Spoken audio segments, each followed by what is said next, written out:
Keshod police સ્ટેશનના PSI AB Gohil, surveillance squad incharge PSI RM Vada, police head constable Kiranbhai Jivabhai Dabhi, police સ્ટાફના DL Bharai, Ravibhai Jagdishbhai Dholakiya, Ajaysinh Kalyansinh Chudasama, Vinaysinh Kalubhai Sisodiya, Sukhdevsinh Jalubhai Sisodiya સહિતનાઓએ કેશોદના આંબાવાડીમાં ચોરી કરાયેલા બાઇકને લઈ એક શખ્સ આટાફેરા કરતો હોય તપાસ હાથ ધરી હતી।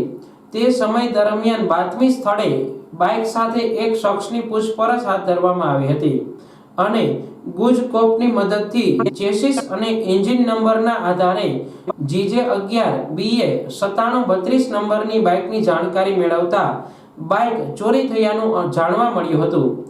આથી પોલીસે મૂળ સુત્રેજ અને હાલ કેશોદ બગીચા નજીક ભાડે મકાનમાં રહેતા વિશાલ રામજીભાઈ મારુને 25,000ની કિંમતની બાઇક સાથે ઝડપી પાડી આઈપીસી કલમ 379 મુજબ કાર્યવાહી હાથ ધરી હતી।